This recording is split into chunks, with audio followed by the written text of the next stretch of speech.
Okay, so you may be a student who actually wanted to have a device that allows you to input text and then making notes in a computer, but then you realize that you actually bought a laptop that does not have touch input.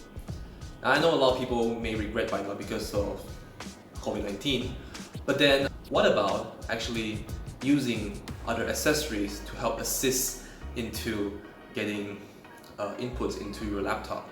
Or like for example, a graphics tablet or a touch assist bar. Don't have the money?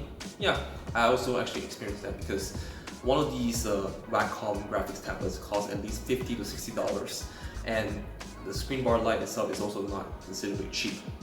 So let's say you have a device lying around, maybe like a Samsung Galaxy Note 3, Note 4, Note 5, Tab S3, Tab S2, and all these devices. Now, why not actually converting them into a graphics tablet? Yeah, you might be wondering, is that possible? Well, yeah, it is possible. And with the right application, you can essentially turn it into a full-blown graphics tablet without having to spend any buck. I have one good example just right behind me. I'm going to show you right now. This right here is my Samsung Galaxy Note 3. Now, I'm not really using this device anymore, and I only use this device mostly for writing notes. But then it occurred to me that I actually wanted to write notes into my laptop, so I actually had to find some way to get it to turn into a graphics tablet. Luckily enough for me, I managed to find an application that does that. So it actually occurred to me that if you actually install a server on your computer and then you install the main application on your phone, you can essentially turn it into a device that allows you to connect with your computer. And the application itself is called Virtual Tablet. I'm going to show you right now. Okay, so the main thing is that you actually have to have two applications. One of them is the desktop server, which allows the computer to actually have the so-called driver and then letting it connect with the phone and then let the computer recognize it as a graphics tablet. Second thing is the Google Play Store application that I'm going to demonstrate to you today because, well, the application can actually be downloaded from the Google Play Store, and there are actually two versions. I'm going to demonstrate the free version here. I think the free version works just fine.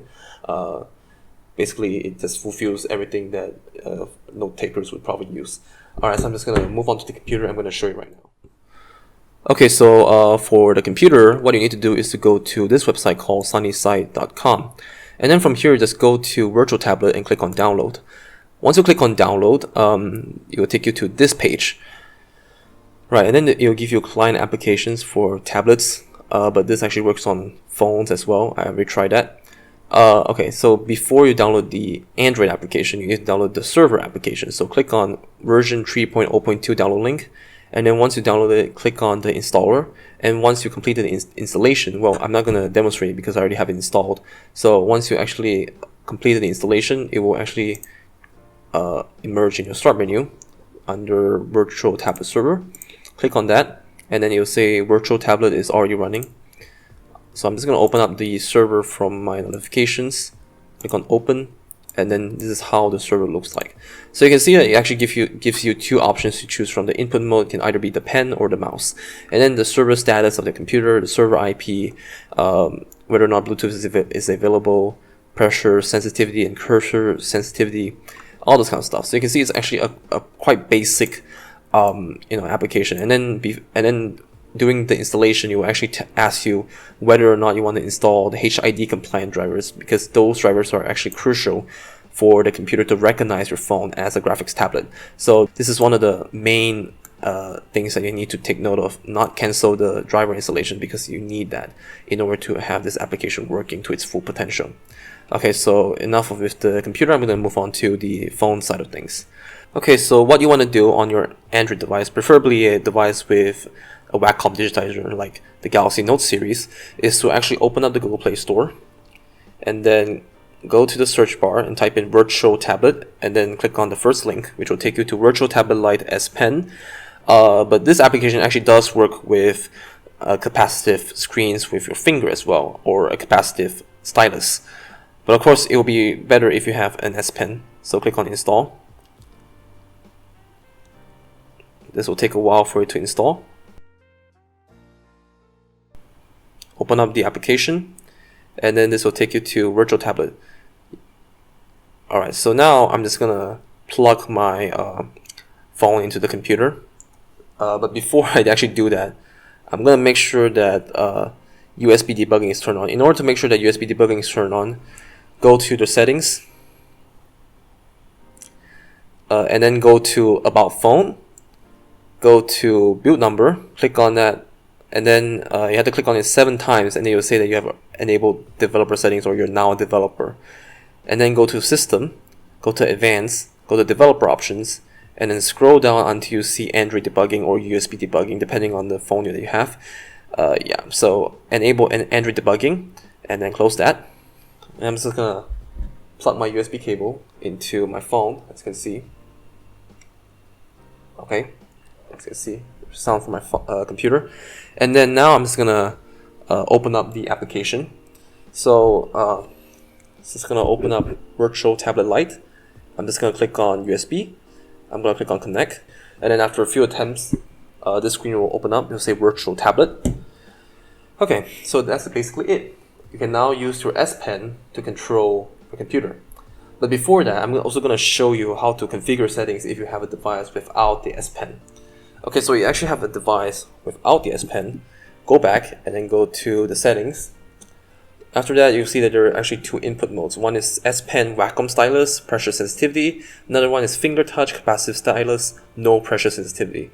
So if you actually click on finger touch capacitive stylus and go back and then connect it once again, you actually have extra 2 buttons on the bottom left of the device, basically L and R. What this does is actually it mimics the left mouse click and the right mouse click. Because there's no pressure sensitivity, it won't be able to detect that whether or not you're clicking on the screen. So it only knows that you're dragging your stylus or finger around. So yeah, that's actually one downside if you don't have the S Pen or a Galaxy Note compatible device.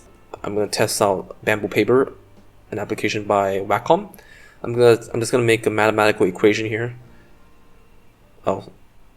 Pen. For example, 3x plus 8y equals to 72. 5x plus 15y equals to 75. Yeah, so basically basic writing works. You can write mathematical equations on it. I think if you actually use your pen to control the computer, the text will definitely look prettier than using a mouse to control the pen. So yeah, I think this is a good way of actually saving your money and also reuse your old device for a good purpose. Because I think that most devices nowadays are just left in drawers without it being used. And I think that through this kind of ways, and also a lot of tools that are made for these older devices, more people can actually get to reuse phones for multiple purposes. And I think that this is one of the greater purposes, especially during this pandemic. I think that this is actually a great starting point in terms of getting input into your computer. But if let's say you really don't have the possibility of getting used to it, I would definitely recommend you saving up money for a graphics tablet, which definitely works better than the phone. But for normal usage, I think it works just fine. It really works just fine. I think that you will definitely learn something from this video, and I hope that I get to see you again in the next video. Goodbye.